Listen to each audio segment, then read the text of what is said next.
হিন্দু, এটা আপনি কি হিন্দু কিনা সেটা আমাকে বলেন। আচ্ছা, কি ব্যাপার? আমি তো বলছি মানুষ হিন্দু মুসলমান হতে পারে না, এটা আপনাকে সমাজ বলেছে কেউ হিন্দু মুসলমান, আপনি বিশ্বাস করছেন। আমি কি করে বিশ্বাস করবো একটা মানুষ হিন্দু কি মুসলমান হতে পারে, যেখানে আমি আপনি চোখের সামনে দেখছি প্রতিটা মানুষ তার নিজের বেঁচে থাকার জন্য চেষ্টা করছে, তার ছেলে মেয়েকে মানুষ করার, ভালো করার চেষ্টা করছে। মানুষের একটাই ধর্ম, সেটা নিজের ছেলে মেয়েকে ভালো করে মানুষ করতে চায়, যেটা একটা জৈবিক ধর্ম। এর বাইরে তো আমি কোনো ধর্ম দেখতে পাই না। এবার আপনি একটা কথা বোঝার চেষ্টা করুন, আজকে পাকিস্তান বা বাংলাদেশে বা অসংখ্য মুসলমান নামধারী যুবক, তারা একটা ভালো কাজ করার চেষ্টা করছে, ভদ্রভাবে বেঁচে থাকার চেষ্টা করছে, কিন্তু তাদের নামের পাশে মুসলমান নাম, দেশের পাশে বাংলাদেশ, পাকিস্তান ইত্যাদি থাকার জন্য আমি দেখেছি আমেরিকান সহ ইউরোপের সব জায়গায় তারা ডিসক্রিমিনেটেড হয়। কারণ ইসলাম আলাইকুম, আমি কুদ্দুস খান বাংলা নিউজ টিভি থেকে বলছি। আমাদের অ্যাপারেন্টলি নিউজ দেখে মনে হচ্ছে ক্ল্যাশ অফ সিভিলাইজেশন হচ্ছে। 9-10 বছর আগে আমি একবার একটা বড় আর্টিকেলে বলেছিলাম যে আমরা যারা মুসলিম আছি, আমি ব্যক্তিগতভাবে তাদের মধ্যে তাদের যে চিন্তা ভাবনা খানিকটা হলেও আউটডেটেড, এবং that does not match with modern thinking, modern economy. কাজে আমরা আমাদের মতো চিন্তা করি এবং মডার্ন ওয়ার্ল্ড তাদের মতো চলে। তো এর জন্য একটা ক্ল্যাশ হচ্ছে। আমেরিকা বরাবরই মিডল ইস্টে একটা ভালো প্রভাব বিস্তার করতে চেষ্টা করেছে, সেটা মনে হয় কাজ করছে না। এটা দোষ কার সেটা বোঝা যাচ্ছে না। আমেরিকার দোষ নয়, কারণ আমেরিকা তাদের গণতন্ত্র, ফ্রিডম, ব্যক্তিগত ফ্রিডমকে আপহোল্ড করার চেষ্টা করছে, কিন্তু মুসলিমরা বুঝতে পারছে না। কারণ হলো মুসলিমের ধর্ম এবং রাষ্ট্র এক হয়ে গিয়েছে। কারণ সবসময় মুসলমানরা মনে করে যে রাষ্ট্র ধর্ম দ্বারা পরিচালিত হবে, সেখানেই সমস্যা বলে আমার মনে হয়। কারণ ধর্ম আর রাষ্ট্র যদি এক থাকে, তাহলে পার্টিকুলার কোনো ধর্মের প্রতি রাষ্ট্রের সমর্থন থাকলে অন্য যারা আছে তাদের প্রতি খানিকটা সমর্থন কমে গেলেই সমস্যা সৃষ্টি হয়। আপনার কি ধারণা বলুন দেখি। মিস্টার খান, ধন্যবাদ। এটা খুব অত্যন্ত গুরুত্বপূর্ণ ইস্যু। ইনোসেন্স অফ মুসলিম নামে একটা ব্রিগেড সিনেমাকে কেন্দ্র করে যেভাবে মুসলমান বিশ্ব উত্তেজিত হয়ে উঠেছে এবং নিজে লাশ হয়ে যাওয়া এবং লাশ ফেলার একটা মানসিকতা ভীষণভাবে প্রকট পাচ্ছে, যেটা আমরা আগেও দেখেছি, তার পরিপ্রেক্ষিতে আপনি যেটাকে ক্লাস অফ সিভিলাইজেশন বা আপনি এটাকে শুধুমাত্র ইসলামিক সমস্যা বলে চিহ্নিত করতে চাইছেন, সেই ব্যাপারটাতে আমার বিশেষ আপত্তি আছে।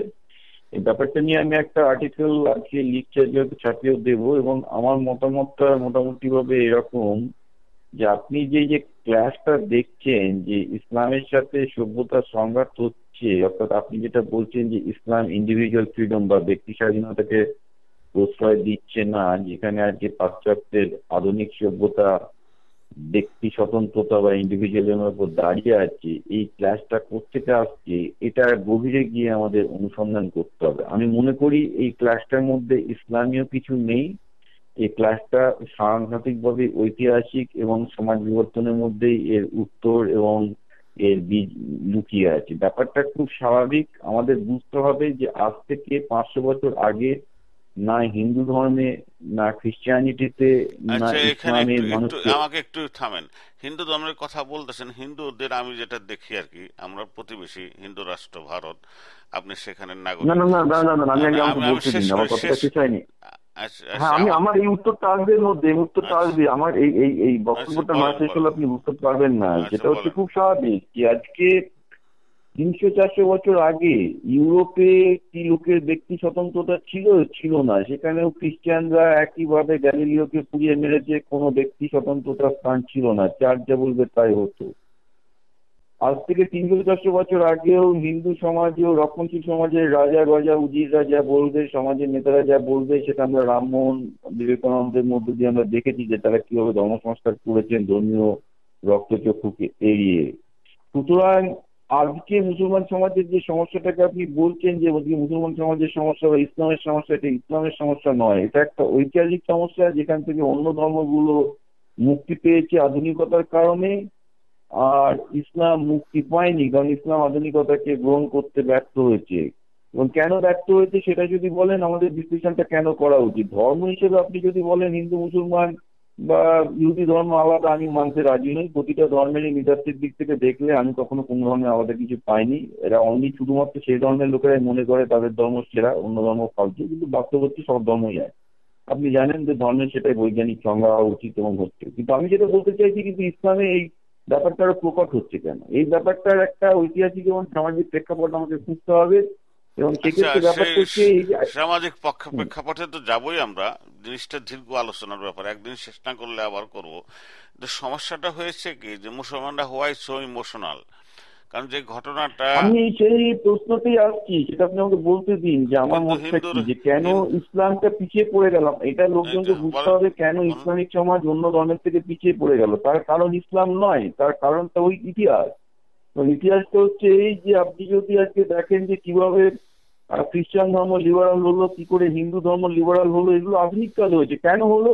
আর আপনি আধুনিকতা বলতে কি বোঝেন? আধুনিকতাটা এলো কোত্থেকে? আজকে আধুনিকতার একটা গুরুত্বপূর্ণ অংশ হচ্ছে নারী স্বাধীনতা। যে নারী স্বাধীনতাটা এলো কোত্থেকে? কোনো ধর্মের নারী স্বাধীনতা দেওয়া হয়নি।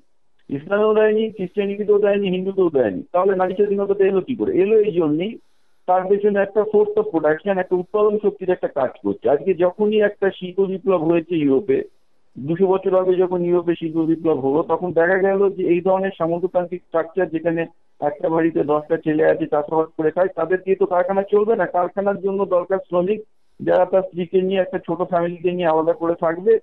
একটা ইন্ডিভিজুয়াল ফ্যামিলির কনসেপ্ট এলো। এবং যত বেশি শিল্প বিপ্লব এগিয়েছে, তত আমাদের পুরো সমাজটা, এবং ধরুন এই যে আজকে আমেরিকাতে আপনি দেখতে পাচ্ছেন, আপনার জায়গা তো আপনার বাড়ি আশেপাশে কতগুলো সেন্টার চলছে, ডে কেয়ার সেন্টার চলছে বাচ্চাদের রাখার জন্য, কতগুলো, যাতে মায়েরা কাজ করতে যেতে পারে। এটাও তো আমেরিকায় ছিল না। আপনি যদি ডে কেয়ারের ইতিহাস দেখবেন, আজ থেকে 60-70 বছর আগে আমেরিকায় ডে কেয়ার ছিল ছিল না। কিন্তু দ্বিতীয় বিশ্বযুদ্ধের সময় যখন দেখা গেল যে মায়েদেরও কাজে যেতে হবে, নইলে বিপ্লব আমেরিকা যুদ্ধে বিপ্লব জিততে পারবে না, জিনিসটা তো একটা, জিনিসটা হ্যাঁ বল। বেশি একাডেমিকের দিকে যাচ্ছে না। আমি জানি থিওরি না, যে সাধারণ মানুষ যেভাবে দেখে, আমরা যদি ইউনিভার্সিটি একাডেমিক দিকে যাচ্ছি, হিস্টোরি তো অফকোর্স দরকার।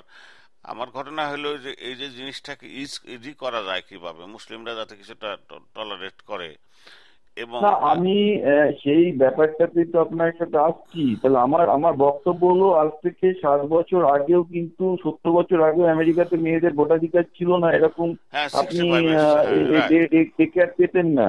কিন্তু রাইট, সেগুলো রাইট। এলো কেন? এলো তার কারণ হচ্ছে আরো বেশি শিল্প উৎপাদনের শক্তি দরকার ছিল। তার জন্য ডে কেয়ার তৈরি হলো, মায়েরা যেতে পারলো, একটা ধর্ম লিবারাল হতে শুরু করলো, এবং লোকে ব্যক্তি স্বাতন্ত্রতা পেলো। ব্যক্তি স্বাধীনতার সাথে নারী স্বাধীনতা ওতপ্রোতভাবে জড়িয়ে আছে। এবার এটা না বুঝতে পারলে তো মুশকিল হবে। এবার ঘটনাটা ঘটছে যেটা, যে আপনি বলবেন তাহলে এই জিনিসটা তো হিন্দু ধর্মে আজকে ভারতেও এসছে। ভারতেও কিছু ডে কেয়ার সেন্টার এবং বাচ্চাদের রাখা, মায়েরা কাজে যাচ্ছে। আজকে ভারতে সপ্তাহের মধ্যে 70 না, না, আমার 40 শতাংশ কথা মেয়েরা কাজ আজকের করছে।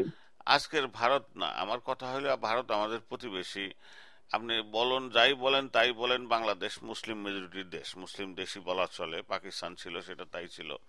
আমাদের প্রতিবেশী ভারত, ভারতের হিন্দুরা এত টলারেন্ট।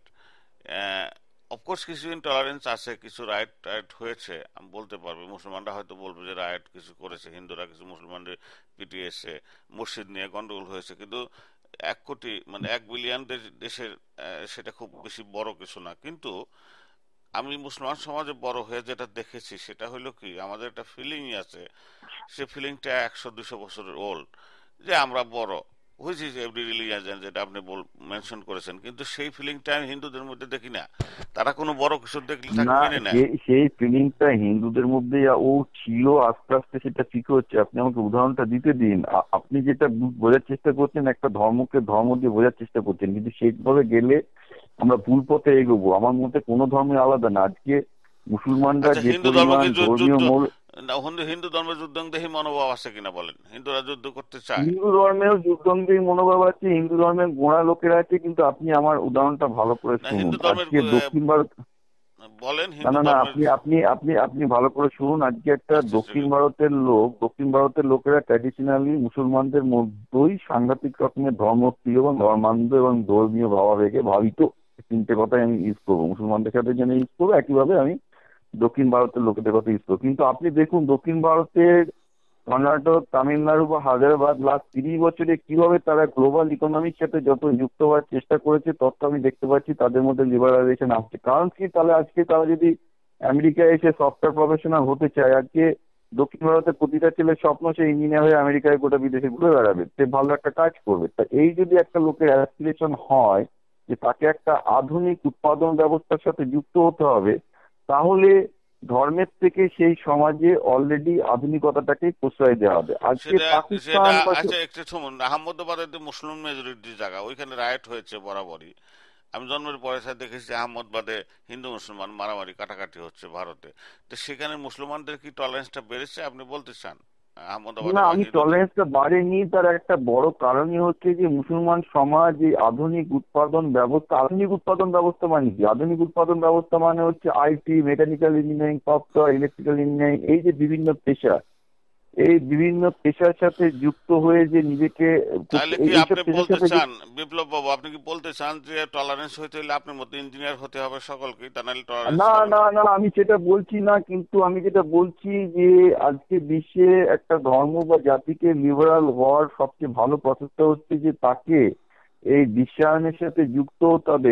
কারণটা খুব সমস্যা, খুব খুব খুব স্বাভাবিক ব্যাপার। আপনি যদি দেখেন ভারতবর্ষের মুসলমানরা, আমি দেখি তারা দুটো কাজই করে। এক হচ্ছে মাংসের কষাই কাটার কাজ, নইলে মুনিশের কাজ, যত রকমের মানে পুরোনো দিনের কাজ। আমি কোনো কাজকে হেয় করছি না, কিন্তু আমি বলছি যেসব কাজগুলো পুরনো উৎপাদন ব্যবস্থার সাথে জড়িত, যে কাজগুলো পুরনো সামন্ততান্ত্রিক উৎপাদন ব্যবস্থার সাথে জড়িত, সেই কাজগুলো তারা করে। কারণ শিক্ষার অভাবে বা সঠিকভাবে আধুনিক সমাজের অভাবে তারা আধুনিক কাজ কিন্তু পাচ্ছে না, এবং এটা একটা শিক্ষিত মুসলমানদের মধ্যে একটা বিরাট একটা ক্ষোভের সঞ্চার করেছে। আপনি জানেন সার্চ কমিটি রিপোর্টে তার মধ্যে কিছুটা একটা বঞ্চনার প্রশ্ন আছেই, তো তার সাথে বঞ্চনা সাথে আছে, এটাও হ্যাঁ। সত্য। মেজরিটি হিন্দু রাষ্ট্র যদি বঞ্চনা করে তাহলে মুসলমানরা এখানে কি করবে? না, সেটা আছে, তার সাথে সাথে নিজেদেরও দোষ আছে মুসলমানদের, সেটা তো আছে, সেটা অস্বীকার করার কোনো উপায় নেই। তার সাথে নিজেদেরও দোষ আছে যে তারা শিক্ষা দীক্ষাতে অতটা গুরুত্ব দেয়নি। এখন আপনি আমেরিকাতে দেখুন না, একটা আমেরিকাতে দেখুন যে বেসিক্যালি যে আমেরিকাতে বড় মুসলমানরা, আমি বলবো যে অন অ্যাভারেজ অন্তত অন্যান্য দেশের তুলনায় ভালো করছে, কিন্তু ইউরোপে গেলে দেখবেন যে যত সব কার দেওয়ার কাজ, এই কাজগুলো মুসলমানরা করছে। তাদের ফ্যামিলিতে যত না ধর্মের উপর এমফ্যাসিস, ততটা শিক্ষার উপর এমফ্যাসিস অধিকাংশ ক্ষেত্রে দেয় না, যে তাকে আধুনিক জীবনযাপনে বা আধুনিক কোনো একটা পেশায় যেতে হবে। এই যে দক্ষিণ ভারতীয়দের মধ্যে আধুনিক পেশায় যাওয়ার যে চাপটা আমি বিগত 30 বছরে লক্ষ্য করেছি, সেটাতে কিন্তু তাদের মধ্যে ধর্মীয় গোড়ামো আস্তে আস্তে আসছে। যে অনেক দক্ষিণ ভারতীয় আজ থেকে 30 বছর আগে ছিল যারা নিরামিষ তারা খেত না, এখন তারা মাছ মাংস খাওয়া শুরু করেছে, কারণ তারা বুঝতে পারছে যে যদি আধুনিক পৃথিবীতে বেঁচে থাকতে হয় তাহলে তাহলে বিভিন্ন মাংস জায়গায় ভ্রমণ করতে হবে। তাহলে মাংস খেতে হবে, রাইট? না, বিভিন্ন জায়গায় ভ্রমণ করতে হবে, মাংস খেতে হবে, ওইভাবে কপালে তিলক লাগিয়ে গেলে সে আইসোলেটেড হয়ে যাবে, ঠিক আছে? যেটা মুসলমানরা অনেকে দাঁড়িয়ে লাগিয়ে যায়, ভাবে যে খুব ধর্মীয় কাজ করছে, কিন্তু কোনো ব্যবসার ক্ষেত্রে তো তাকে তো লোকে খুব একটা ভালো অ্যাকসেপ্ট করবে না। এগুলো সত্যিকারের ঘটনা, যতই আমরা ইনক্রিমিনেশন বলি না কেন।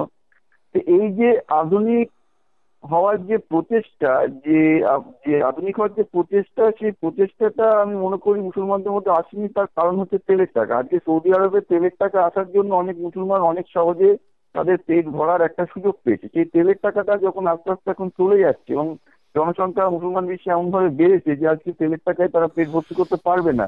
এখন আমি অবভিয়াসলি দেখতে পাচ্ছি যে পৃথিবীর বিভিন্ন দেশে একটা মুসলমানদের জনশক্তি জেগেছে, যারা আধুনিক প্রযুক্তিকে গ্রহণ করেছে, আধুনিক প্রযুক্তি করেছে। না না, বাংলাদেশেও এখানে প্রচুর আমাকে আমি একটু দেখতে আমাকে পাচ্ছি। একটু সময় দিতে হবে। আমি তো এই সমাজের মধ্যে আছি, আমি নিজে মুসলমান। তো প্রবলেমটা যেটা হয়েছে সেটা হলো কি, আধুনিক শিক্ষা যারা শিক্ষিত আছে, অনেক ইঞ্জিনিয়ার আছে, ডাক্তার আছে, পিএইচডি আছে, মেডিসিনে পিএইচডি আছে, তাদের সাথে আমি গতকাল কথা বলেছি। সামহাও সামুয়ে তাদের ব্রেনের মধ্যে এটা ঢুকে আছে যে মুসলমানরা ডিপ্রাইভ হচ্ছে, তাদের সাথে যুদ্ধ দেখুন, করে। সেটা সেটা পৃথিবীর সব ধর্মের মধ্যে যোগে আছে, সেটা খ্রিস্টানদের মধ্যে আছে, হিন্দুদের মধ্যে পাবেন। কিন্তু একটা লোক যখন শিক্ষিত হয়, এই নয় যে তারা শিক্ষিত হলে বোমা মারে না, তার প্রমাণ আমরা দেখেছি 9/11-এ সবাই শিক্ষিত ছিল। কিন্তু ওভারঅল সমাজের চাপের একটা বিরাট ভূমিকা আছে। আজকের যে শাশ্বত যে হিন্দু সমাজ, সেখানে যেমন 50টা লোক গোঁড়া আছে, তেমন 50টা লোক লিবারালও পাবেন। কিন্তু মুসলমান সমাজের মধ্যে সমস্যা হচ্ছে আপনি 80টা লোক গোঁড়া থেকে 20টা লোক লিবারাল পাবেন। সো ফলে যেটা ওইটা হচ্ছে, পাবেন না, না কুড়িটাও পাবেন না লিবারেল বলতে সেটা গেলে না। 10টায়, যেটা 10টায় আমি যদি ধরি, কিন্তু এই 10টা সংখ্যাটাই যখন 50টা হবে, যখন লিবারাল এবং কনজারভেটিভ এই সংখ্যাটা প্রায় সমান না না সমানে আসবে, বিপ্লব, যেটা এখানে আমাদের সময় খ্রিস্টানদের। দেন, সেই সম্ভাবনা আমি দেখি না। দেখি না কারণটা হলো কি, না, না, না, সেইটা আসবে, ধর্মের মধ্যে দিয়ে আসবে না, সেই প্রক্রিয়াটা আসবে যত মুসলমানরা বেশি আধুনিক জবে যাবে, তারা যত তাদের একজন হিন্দু, জিউ বা খ্রিস্টান কলিগকে জানার সুযোগ পাবে, তাদের চোখটা আচ্ছা খুলবে, তারা বুঝতে এখানে পারবে সব ধর্ম এক। এখানে মডার্ন ওয়ার্ল্ডে ওবামার স্টেটমেন্ট দেখেছেন? ওবামা বলেছে যে সে বন্ধ করে দেবে টাকা পয়সা ইজিপ্টকে। তো এই জাতীয় এক্সট্রিম ডিসিশন কি ভালো কিনা? আমি মনে করি ভালো। তার কারণটা হচ্ছে এই যে আলটিমেটলি আমি মনে করি সবকিছু পেটের সাথে জড়িত। কারণ মানুষ একটা মোটেও একটা ধর্মীয় জীব নয়, মানুষ একটা জৈবিক জীব, বায়োলজিক্যাল এনিম্যাল। বায়োলজিক্যাল জৈবিক একটা জীবের প্রথম চাহিদা হচ্ছে খাওয়া, তারপর তার চাহিদা হচ্ছে সেক্স, আর এই দুটো করতে গেলে তার একটা ভালো জব দরকার, ভালো একটা বাসস্থান দরকার। এইগুলো যদি সে নিজেকে যদি ধর্ম দিয়ে সে যদি না পায়, অবভিয়াসলি সে আধুনিক হয়ে সেগুলো পাওয়ার আচ্ছা, চেষ্টা করবে। আপনি পৃথিবীতে আরেকটা 100টা আরেকটা লোক মুসলমান হতে পারে, মুসলমানদের ইসলামের জন্য প্রাণ দিতে পারে, আমার কোনো আপত্তি নেই, কিন্তু যখন দেখবে যে ইসলাম ইসলাম করে তার পেটে ভাত হচ্ছে না, সে চাকরি পাচ্ছে না, সে দারিদ্র্যের মধ্যে তাহলে আছে, কিন্তু আরেকটা সে হ্যালো। হ্যাঁ, আমি যে প্রশ্নটা করতেছিলাম সেটা হলো কি, সমস্ত মিডল ইস্ট মনে করছে যে আমেরিকান দুর্বলতা, দুর্বলতা মানে American Obama leadership strong, not strong enough. সেই কারণে মিডল ইস্টের এক্সপেকটেশন হাই। যেমন সিরিয়াতে আছে, সিরিয়াতে তাদের আর্মি পাঠানোর দরকার ছিল, যদিও আমেরিকার ক্ষমতা নাই সেটা এখন, বা করবে না, কারণ নিজেদের অর্থনৈতিক দুর্বলতার কারণে এটা করা সম্ভব না। কাজেই সেই কারণে মিডল ইস্ট মনে করছে আমেরিকার স্ট্রঙ্গার ভূমিকা নিতে পারতো, তাইলে বোধহয় ভাইলেন্সটা কিছু কমতো, সরকারদের চাপ দিতে পারতো, লোন বন্ধ করে দিতে পারতো। What do you think? আপনি কি মনে করেন? না, আমি মনে করি না যে এই ধরনের কোনো রাষ্ট্রশক্তির চাপ দিয়ে কিছু করা উচিত না কিছু। আমি বারবার করে আপনাকে এটাই বোঝানোর চেষ্টা করছি যে অর্থনীতি এবং উৎপাদন ব্যবস্থায় মানুষের জীবন এবং সভ্যতার গতিকে নির্ণয় করে দেয়। এটা না করে যদি আমেরিকা বা ইজিপ্টে আমরা এমন কোন একটা রাষ্ট্র স্থাপন করতে পারতাম যেখানে মানুষের লোকের কাজেদের আধুনিক প্রযুক্তি সুযোগ আছে। আমি আপনাকে আমার নিজের বাস্তব অভিজ্ঞতা থেকে বলি, আমি তো গোটা পৃথিবীতে ব্যবসা করে বেড়াচ্ছি। ইজিপ্ট সহ পৃথিবীর বহু দেশেই এখন মুসলমান যুবকরা খুব সাংঘাতিক ভাবে গ্লোবাল ইকোনমিক সাহায্য নেওয়ার চেষ্টা করছে, যেটা আধুনিক প্রযুক্তির ফলে সম্ভব, যেটা ফ্রিল্যান্সার বা বিভিন্ন সাইটের মাধ্যমে। এবং বাংলাদেশের একটা বড় অংশই আর যেহেতু কোনো ভালো অর্গানাইজ কোম্পানি নেই, তারা ফ্রিল্যান্সিং সাইট গুলোর মাধ্যমে ভর্তি, বাংলাদেশি ইজিপশিয়ানেরা ভর্তি। তার মানে কি এখানকার যুবকদের একটা আধুনিক প্রযুক্তি, আধুনিক মানসিকতায় ঢোকার একটা ইচ্ছা আছে, কিন্তু তার রাষ্ট্র তাকে সেটা করতে দিচ্ছে না। তাদের রাষ্ট্র হাজার দেবে না রকমের তো, প্রবলেম বাংলাদেশে। রাষ্ট্র তো দেবে না, এটা তো স্বাভাবিক, রাষ্ট্র আর ধর্ম এক। না না, রাষ্ট্র দিতে চাইছে না, তার কারণ হচ্ছে রাষ্ট্রের ফোকাসটা নেই। আজকে বাংলাদেশের ফোকাস থাকা উচিত কিভাবে সেখানে আরো আপনি বেশি ভুল করছেন এইখানে বৃদ্ধি। বিপ্লব, ভুল করছেন। ফোকাস থাকবে কেন? বাংলাদেশে বা মুসলিম রাষ্ট্র প্রথম যে নিয়ম সেটা হলো কি, এমন কিছু আইন, এমন কিছু ব্যবসা করা যাবে না যেটা ন্যূনতম সংঘাত হয় ধর্মের সাথে। এই যে যে আইনটা, এই যে যে ফিলিং মাথার মধ্যে না না, ব্রেন। এইখানে এইখানে এইখানে আমি দ্বিমত দ্বিমত পোষণ করছি। তা পোষণ করছি এই জন্যে যে আজকে তাই যদি হতো তাহলে তো পৃথিবীর সব ইসলামিক দেশে ব্যাংকিং ব্যবসা বন্ধ থাকতো, সেটা তো করতে পারেনি কেউ। তো আপনি ব্যাংকিং ব্যবসাটার কথা ছেড়ে দেন, না না, সেটা ব্যাংকিং একমাত্র ব্যবসা যিনি যেখানে। কথা শুনেন, কথা ব্যাংকিং ব্যবসা বন্ধ করার তালেই আছে মুসলমানরা। তারা ইসলামিক ব্যাংক এটা শুরু করছে, does not make any sense.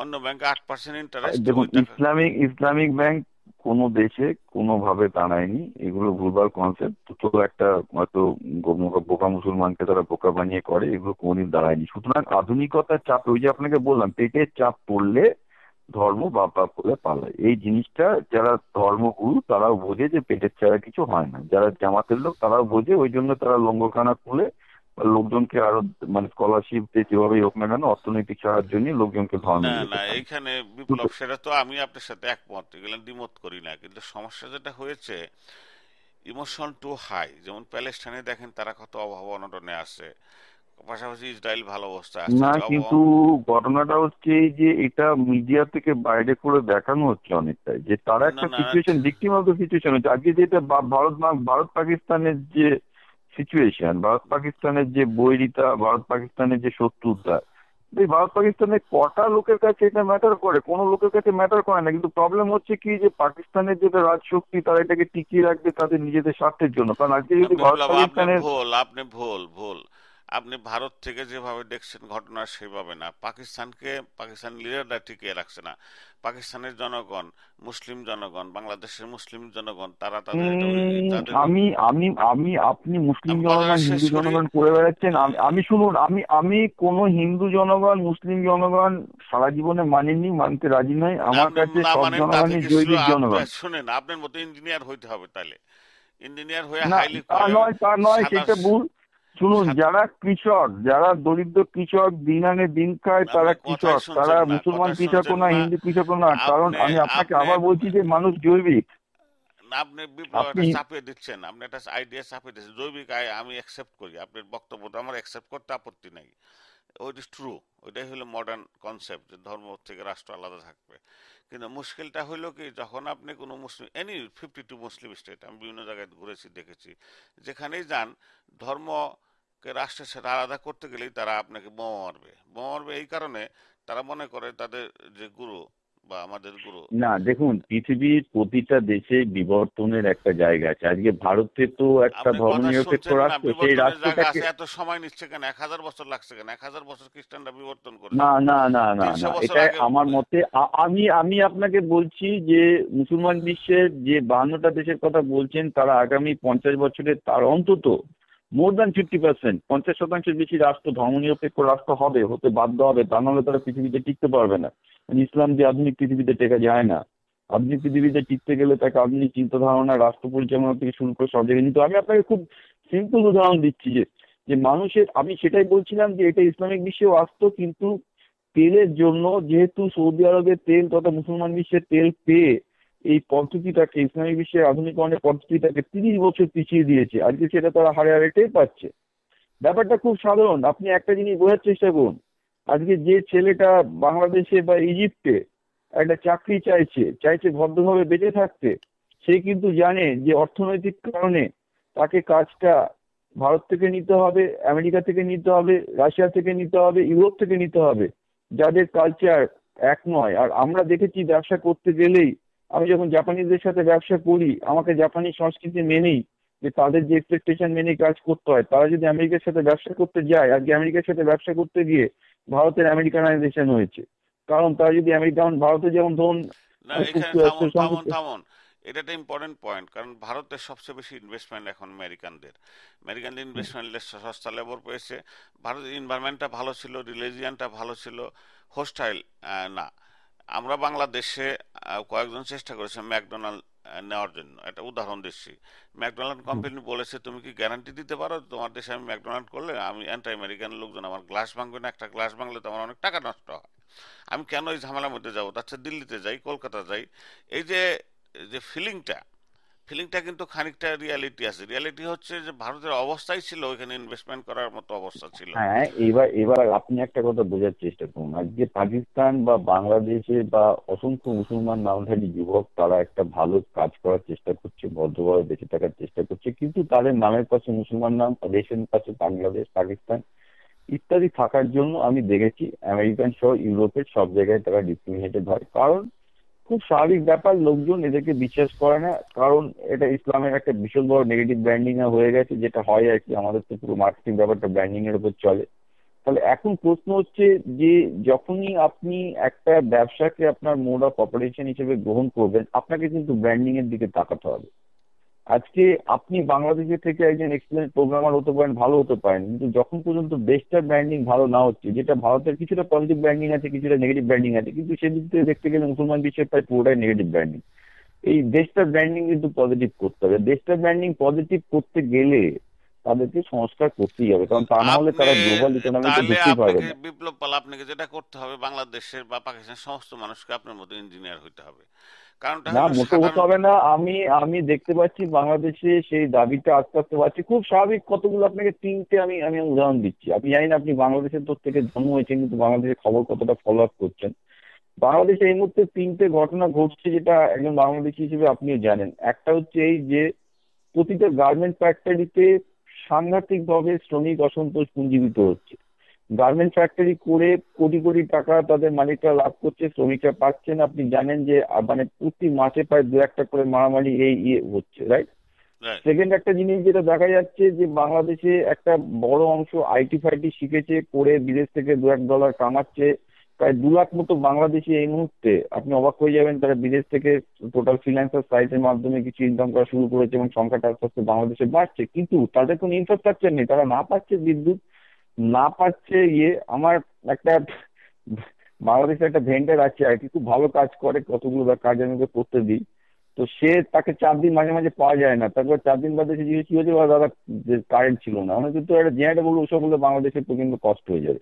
তো সে ঠিক আছে, সে বাঙালি, খুব সস্তায় কাজ করে দেয়। একটা কিছু কাজ আমি তাকে দিই, বহুদিন ধরে আমার এই কাজ করছে, তো তাকে আমি হয়তো ফায়ার করি না।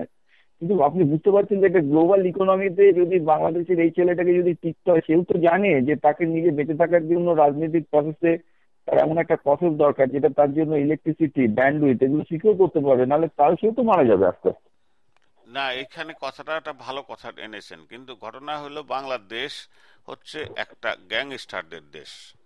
এমপিরা 80% হচ্ছে চোর, গ্যাংস্টার, গুন্ডা। আর যারা বড় লোক আছে 1200 বিলিয়নিয়ার হয়েছে, 1200 বিলিয়নিয়ার সকলে রাষ্ট্রীয় টাকা চুরি করে বন্দুক নিয়ে ঘুরে বেড়ায়।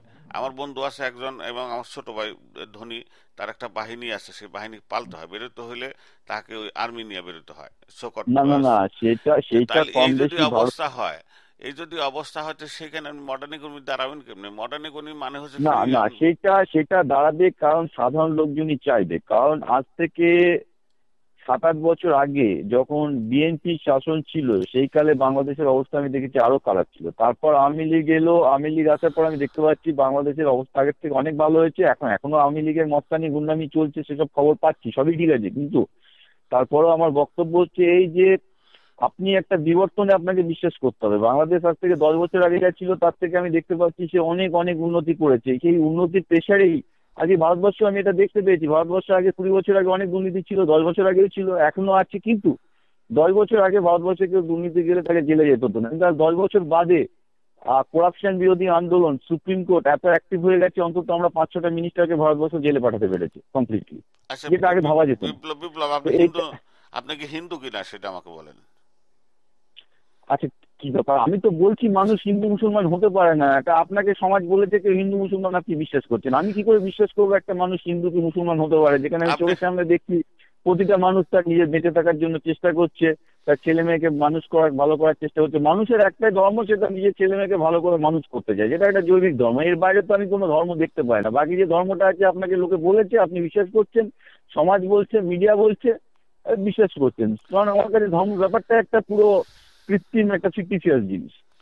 তা আপনি নিজেই বললেন যে ইন্ডিয়াতে মুসলমানদের উপর ডিসক্রিমিনেশন আছে, এবং হ্যাঁ, অফকোর্স। ডিসক্রিমিনেশন হচ্ছে, তার কারণটা হচ্ছে যে দ্য হোল সোসাইটি, যে পুরো একটা সমাজকে ভাবতে বাধ্য করা হয়েছে এরা মুসলমান, এরা হিন্দু।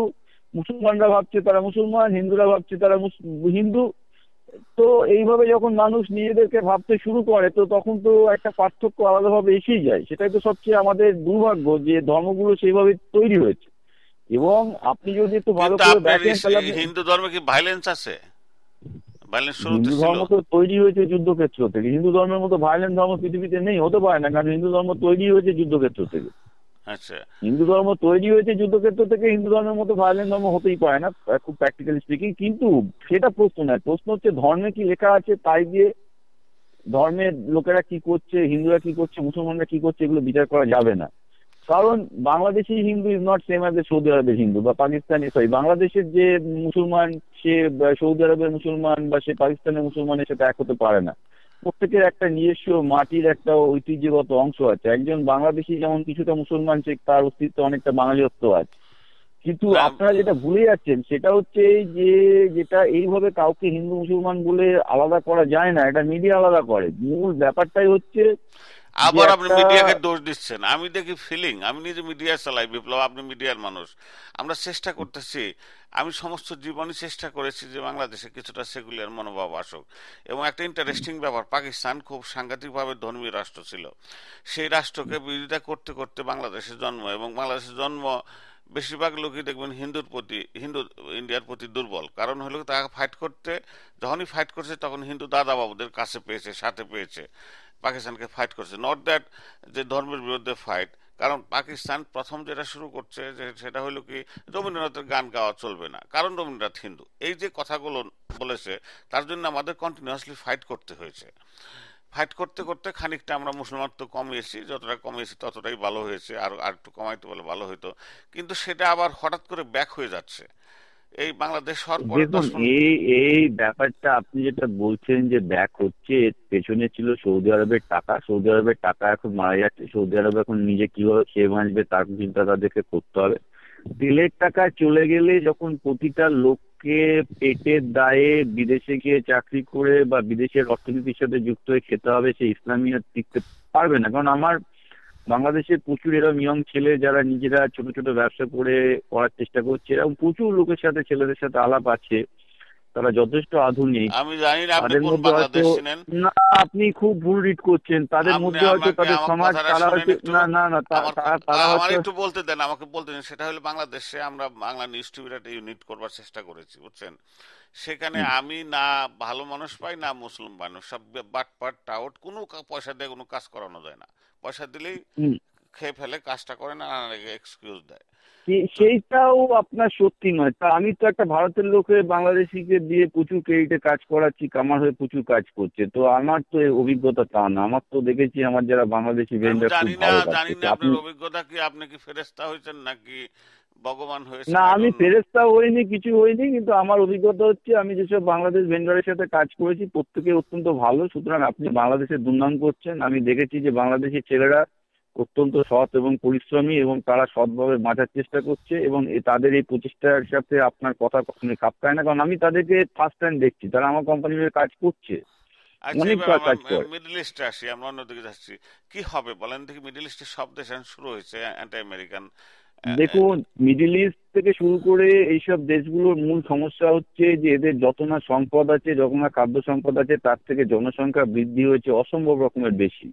আচ্ছা, আজকে মিশরে খাদ্য সংকট কেন, পাকিস্তানে খাদ্য সংকট কেন, সৌদি আরবে প্রত্যেকে 7-8টা করে ছেলে মেয়ে করেছে, এবার এবার সামলাক, এবার এমন অবস্থা যে তারা দেখা যাচ্ছে আর 10 বছর বাদে তেল এক্সপোর্ট করতে পারবে না, ওদের নিজেদের ইন্টারনাল কনজাম্পশনে চলে যাবে।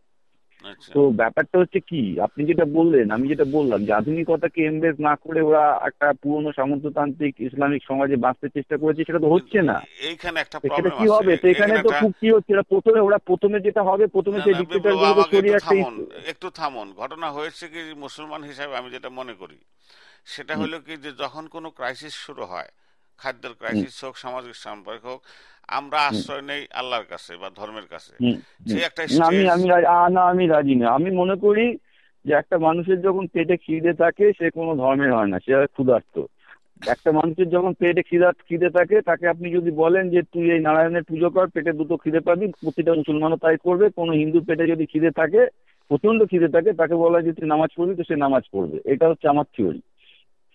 আপনি থিওরি, তাইলে তাইলে আপনি, আমরা আশা করি মিডিল ইস্টের সমস্ত লোক আপনার মধ্যে ইঞ্জিনিয়ার হোক, পিএইচডি না করুক, আমি তাইলে। সেটাও আশা করছি না, কিন্তু আপনি বুঝতে পারছেন না, যেভাবে ধর্মীয় সমাজ দিয়ে ওভাবে কেউ বাঁচতে পারবে না। আজকে মিডল ইস্টে, ইজিপ্ট, আপনি যদি ইউএন এর ফুড ম্যাপে যান, ইজিপ্ট পাকিস্তানের সাংঘাতিক খাদ্য সংকট, খাবার আচ্ছা। বাইরে থেকে কিনতে হচ্ছে, ইয়ে নেই। আজকে যদি ইজিপ্টের এড যদি আমেরিকা বন্ধ করে যায়, ইজিপ্ট না খেতে পেয়ে মারা যাবে, ইজিপ্টে দুর্ভিক্ষ শুরু হয়ে যাবে এরকম একটা দেশে। তাহলে খুব বন্ধ স্বাভাবিক ব্যাপার, পেটে পেটে খিদে থাকলে, তা যদি পেটে হয়, খিদে তাহলে থাকলে ইজিপ্ট, কেউ ধর্ম শোনে না। তাহলে ইজিপ্টের গভর্নমেন্টটা ব্রাদারহুড গভর্নমেন্ট, মুসলিম গভর্নমেন্ট, এক্সট্রিমিস্ট গভর্নমেন্ট হয়েছে এখন। তো সেখানে কিছুদিন খাবার বন্ধ থাকলে দেখা যাক কি হয়, এছাড়া তো আমি বাচ্চা দেখছি না। আমি তো বলছি, পেটের খিদে থেকে, উৎপাদন ব্যবস্থা থেকে নতুন ধর্ম, বেসিক্যালি ধর্ম নিয়ে আমি মানুষ কোনো চিলেচেনা করে। একমত হতে পারলাম না বিপ্লব আমি আপনার সাথে। আমি মিডল ইস্ট নিয়ে আসার মতো, মিডল ইস্টে প্রথমে ডেমোক্রেসি আসুক, সেটা প্রথম কাম্য। ডেমোক্রেসি আসলে ইসলামিক সব দলগুলো আসবে, আসুক। যখন ইসলাম ইসলাম করে এরা খেতে দিতে পারবে না, তখন আস্তে আস্তে তাদের আধুনিক চিন্তা ভাবনা এমনিতে শুরু হবে। ওটা নিয়ে আমার ভেবে কোনো লাভ নেই, কারণ আমিও জানি ওই ইসলামিক পুরনো প্রাচীনপন্থী সামন্ততান্ত্রিক ও কাঠামোতে ওরা খেতে দিতে পারবে না। জনসংখ্যা বেশি হয়ে গেছে, নিজেদের মধ্যে মারামারি করবে। আস্তে আস্তে এরা বুঝতে পারবে যে বেসিক্যালি এইসব ধর্ম দিয়ে কিছু হবে না, আমাদের এখন আধুনিক এখন আসি আমরা, জীবনযাত্রাকে নিতে হবে। শেষ শেষ করি। আমেরিকাকে কি সমস্ত এমবাসি উইথড্র করতে হবে মিডল ইস্ট থেকে নাকি, আপনি কি ধারণা? করলে করুক, তাতে মিডল ইস্টের ক্ষতি, আমেরিকার তো কোনো ক্ষতি না। আমি তো আমেরিকান হিসেবে খুশি হব তা যে আপনি তাদের চান, পোদ্দারি কিছু কমবে। আপনি চান যে তাহলে আমেরিকা উইথড্র করে চলে আসুক, কিন্তু অফকোর্স কিছু দরকারই নেই, কারণ আমেরিকাতে এখন প্রচন্ড ইলেকট্রিক ভেহিকেলের ইয়ে চলছে। হ্যাঁ, তারা প্রতি বছর 10% বিপ্লব করে, চলছে, হ্যাঁ। না, প্রতি আমেরিকাতে বছর বিপ্লব দশ চলছে। পার্সেন্ট করে প্রতি বছর 10% করে আমেরিকাতে তেলের চাহিদা কমছে। কানাডাতে তেলের স্যান্ড, অয়েল স্যান্ড আবিষ্কার হওয়ার জন্য এখন ম্যাক্সিমাম তেল, পুরো তেল অ্যাকচুয়ালি আমেরিকা পুরো তেল কানাডায় দিতে পারে। আমি মনে করি ইরান এবং সৌদি আরবের তেলের কোনো দরকার আমেরিকার নেই। এখন আমেরিকা নেই, হ্যাঁ। পাচ্ছি এসব জায়গায় কাঠি করে বেড়াচ্ছে, কারণ একটা জায়গায় কাঠি করে একটা যুদ্ধ নামাতে পারলে এখানকার যেসব এই আমাদের ওয়াশিংটন ডিসির আশেপাশে আচ্ছা, এবার যুদ্ধবাদ একটা, যেসব কন্ট্রাক্টর আছে, এবার তাদের 2 পয়সা ইনকাম হয়। একটা শেল রক দিয়ে তেল তেল উৎপাদন কত দূরে আছে? শেল রক দিয়ে তেল যে তেল। বাদ্যের উৎপাদন এখন মোটামুটি কানাডা 30%, মোটামুটি ইন্ডিয়া, আচ্ছা, আচ্ছা। ইউএসএ ইম্পোর্টের 30% হচ্ছে কানাডিয়ান। মোটামুটি ভাবে এখন ওই শেল নিয়ে থেকে যে উৎপাদন, তাতে আমেরিকার সৌদি আরবের ওপর, মিডল ইস্টের ওপর নির্ভর করার কোনো কারণ নেই। আর কতদিন তাছাড়া আমেরিকা কতদিনে এখন কতদিনে হবে? কারণ নেই, এই বছরও তো তেল ইম্পোর্ট এই করতেছে বেশি। বছর নয়, এখন সৌদি আরবে ইম্পোর্ট অনেক কমে গেছে। আপনার প্রতি বছর ইম্পোর্ট 10% রেটে কমছে। দেখুন, আমি অয়েল মার্কেটের দিকে ভালো করে রাইট, যাচ্ছি আমার রাইট, অন্য রাইট। কারণে। তো আমি আপনাকে ভালো কথা বলছি যে ইলেকট্রিক ভেহিকেল আমেরিকায় সাংঘাতিক ভাবে ঢুকে গেছে। কেন ইলেকট্রিক ভেহিকেল ঢুকছে? সবাই জানে তেলের দাম বাড়তে থাকবে। আর ইলেকট্রিক ভেহিকেলের আরো একটা ব্যাপার আছে, ইলেকট্রিক ভেহিকেলের পুরো সোলার চার্জার আসছে, মানে এমন চার্জার আসছে যে আপনি একবার $20,000 ইনভেস্টমেন্ট করলে আপনাকে সারা জীবন কখনো তেলের বা ফুয়েলের খরচ বইতে হবে না। আপনি আপনার বাড়িতে সোলার প্যানেল রাখান, এসে গাড়িটাকে একটা ব্যাটারিতে চার্জটা স্টোর করবেন, দিয়ে তারপর আপনি যখন রাত্রিবেলায় শুতে যাবেন গাড়িটাকে চার্জে ব্যাটারি থেকে চার্জটা ট্রান্সফার করে দেবেন, সাইজ কত বড়? আপনার কোনো ফুয়েল লাগবে না। সাইজ কত বড়? হ্যাঁ, সাইজ ওই সোলার সাইজ প্যানেল। এখন বড় আছে, একটু আস্তে আস্তে 10 বছরের মধ্যে সব সাইজ খুব কমে যাবে। আপনাকে আমি বলে দিচ্ছি, আমি যেভাবে টেকনোলজির প্রগতি দেখতে পাচ্ছি, তাতে 10 বছরের মধ্যে আমেরিকা ইলেকট্রিক ভেহিকেলে ভর্তি হয়ে যাচ্ছে, এবং অলরেডি হওয়া শুরু হয়ে গেছে। প্রতি বছর আমেরিকার 7 থেকে 8% করে তেলের চাহিদা কমছে। সুতরাং সৌদি আরবের এখন যে তেল বিক্রি হচ্ছে, ম্যাক্সিমাম তেল বিক্রি হচ্ছে চায়না এবং ইন্ডিয়াতে, এবং ইন্ডিয়াও 3 দিন আগে একটা রুলস পাস করেছে যে তারা $6 বিলিয়ন খরচ করবে আগামী 10 বছরে বিভিন্ন রকমের ইলেকট্রিক ভেহিকেল যারা উৎপাদন করতেছে ইন্ডিয়াতে। তাহলে এবং ইন্ডিয়ার সভ্যতার প্রধান শত্রু ইন্ডিয়া, রাইট? ইন্ডিয়া এখনো তেল কিনতেছে। ইন্ডিয়া চায়না দুটোই, কিন্তু সেটা হবে না, কারণ ইন্ডিয়া চায়নাও তেল কিনতে গিয়ে তাদের পলিটিক্স পুরো আনস্টেবল হয়ে যাচ্ছে। সুতরাং ইন্ডিয়াও চেষ্টা করছে ইলেকট্রিক ভেহিকেলের ব্যাটারির দাম অত্যন্ত বেশি। পৃথিবীতে আচ্ছা, আচ্ছা। ব্যাটারি টেকনোলজিতে সাংঘাতিকভাবে গবেষণা হচ্ছে, এবং যত উন্নত মানের এবং সস্তার ব্যাটারি আসবে, কারণ দেখুন এনার্জি তো সূর্য থেকে আমাদের ফ্রি এখন প্রচুর অ্যাভেলেবল, কিন্তু তা সত্ত্বেও আমরা সেটা নিয়ে গাড়ি চালাতে পারি না বা করতে পারি না, কারণ ভালো ব্যাটারি প্রচন্ড কষ্ট। তো ব্যাটারিটার দাম যখনই কমে, আজকে যে ব্যাটারি বাজারে যা দাম, তার দাম যখন 1/10 এবং তার সাইজ অনেক কমে যাবে, যেই নিয়ে প্রচুর গবেষণা হচ্ছে। এটা বলতে গেলে আমি আপনাকে একটা পুরো 30 মিনিটের ইন্টারভিউ দিতে পারি, কারণ এটা না, আমার একটা আপনার ব্যস্ত কি জায়গা। ব্যাটারির তো সাইজ কত, দাম কত এখন? এখন সাইজ কত বড়? কয় ফিট? দেখুন, ইলেকট্রিক ইভির যে ব্যাটারিগুলো, লিথিয়াম নাইট্রেট ব্যাটারিগুলোর দাম এখন প্রায় $10 থেকে $20,000 কাছাকাছি, ওটা একটা গাড়ির দামের সমান। ঠিক ওকে। আছে, যে পরিমাণ ব্যাটারি লাগে 200 কিলোমিটারে যদি। কিন্তু এরপর এগুলো সব হচ্ছে লিথিয়াম ব্যাটারি, এর পরের জেনারেশনে সোডিয়াম পলিমার ব্যাটারি আসছে, যেগুলো সাইজ একই থাকবে, কিন্তু সোডিয়াম হচ্ছে খুব সস্তা ধাতু, সেটা খুব অনায়াসে পাওয়া যায়। তো ন্যাচারালি এগুলো অনেক ব্যাপার আছে, এগুলো অনেক কমে যাবে। তো পৃথিবী জুড়ে বিরাট গবেষণা চলছে এখন ব্যাটারির উপর। হ্যাঁ, তাতে নিশান থেকে শুরু করে তাহলে প্রতিটা আমরা কার শেষ কোম্পানি এখন। আমরা শেষ করছি। আমি উইশ হ্যাঁ, করি আমি বলতে চাইছি যে এই কনটেক্সট হচ্ছে এই যে যেভাবে ইলেকট্রিক ভেহিকেল বাজারে আসছে এবং তেলের চাহিদা বাজারে এমনিতেই কমবে ইলেকট্রিক ভেহিকেলের জন্য, তারপর কানাডার তো যা স্টারফ্যান্ড হোক, থেকে তেল তৈরি হওয়ার বিপ্লব, জন্য আমরা ঘন্টার কাছা। মিডিল ইস্টে শুনুন, মিডিল ইস্ট থেকে তেল এক্সপোর্ট বন্ধ হয়ে গেলে, মিডিল ইস্টের তেলের ইনকাম বন্ধ হয়ে গেলে, you will see a very defined Middle East. People have to survive of the own. যা হোক, আপনি হিন্দু নিজেকে স্বীকার করলেন না, এটা আমি খুব কষ্ট পেলাম। আপনি নিজের যে রেসে হয়েছেন সেই রেসকে অস্বীকার করছেন অ্যাট দ্য সেম টাইম। দেখেন, আমি মানুষের জন্মেছি, আমি নিজেকে কেন হিন্দু বলতে যাবো? অদ্ভুত ব্যাপার তো। আমি তো বলছি আমার প্রথম এবং শেষ পরিচয় হোক মানুষ, আমি কেন আচ্ছা, নিজেকে হিন্দু বলতে যা যাবো? হোক, আমরা শেষ করছি। আমরা আশা করব মিডল ইস্টের ভাইরা তারা বুঝবেন আমেরিকা শত্রু না তাদের, আমেরিকা বরং তাদের বন্ধু। আর দ্বিতীয় কথা, আমেরিকাটা ভিডিও আসছে, যে ভিডিওর জন্য তারা উত্তেজিত হয়েছেন। আমেরিকান সরকার ভিডিও চাইলেও বন্ধ করতে পারবে না, কারণ ইন্ডিভিজুয়াল ফ্রিডম। অলরেডি ভিডিওর মালিক আমেরিকানকে বলে দিছে যে দেখো, এটা আমার ইচ্ছা, আমি করছি, $5 মিলিয়ন আমার খরচ হয়েছে মুভিতে, আমি এটা বন্ধ করব না। তো আমেরিকা এখন কাসুমাসু করতেছে, রিকোয়েস্ট করতেছে, হাতে পায়ে ধরতেছে দুই মালিক। এটা হচ্ছে আমেরিকান গণতন্ত্র। গণতন্ত্র হচ্ছে ইন্ডিভিজুয়াল, কেউ যদি কিছু করে আমেরিকান রাষ্ট্র বন্ধ করতে পারে না। কাজে আমেরিকাকে দোষ দেওয়ার কোনো যুক্তি আমি দেখি না। মুসলিম ভাইরা আপনারা যদি দিয়ে থাকেন তাহলে ভুল করছেন। কারণ যে কোনো ইন্ডিভিজুয়াল একটা কিছু করলে আমেরিকা রেসপন্সিবল হবে কেন? আমেরিকা রাষ্ট্রের সাথে তো তার সম্পর্ক নাই। এটাই স্বাধীনতা, সেটা বুঝতে কষ্ট হবে মুসলিমদের। কারণ মুসলমানদের রাষ্ট্র এবং ধর্ম একাকার হয়ে গেছে, এক থাকে বলে সবকিছু রাষ্ট্র নির্ভরশীল বলে মনে হয়। আপনি কনক্লুড করেন বিপ্লব। না না, দেখুন আমি আশাবাদী, আমি মনে করি যে ক্ষুধার্তের কোনো ধর্ম হয় না। তো মিডল ইস্ট ক্ষুধার্ত হতে চলেছে, এবং তেলের ইনকাম চলে যাবে, তাই চলে যাচ্ছেও। লোক সংখ্যা সাংঘাতিকভাবে বেড়েছে, অলরেডি আমরা দেখতে পাচ্ছি সেসব জায়গায়। এই যে বিপ্লবগুলো হলো, জ্যাসমিন রেভলিউশনের মেন কারণ হচ্ছে পেটের খিদে। তো তা এতদিন তেলের টাকা দিয়ে লোকজনকে খুশি রাখা হয়েছিল, এখন আর রাখা যাবে না, কারণ সেই ইনকামটাই নেই। অতএব সর্বশেষ, আপনি অন্য টাইপের মিডল ইস্ট দেখতে পাবেন, যে middle east will be very modern middle east, কারণ তাছাড়া তা তারা আপনি মিডল ইস্ট আপনার থাকবে না। নামের শেষে পাল লেখেন না, আমরা খান লেখেন বা মুহাম্মদ লেখেন। আপনি more Muslim then Hindu, that's what I feel. ভালো থাকেন আপনি। Okay, okay, by.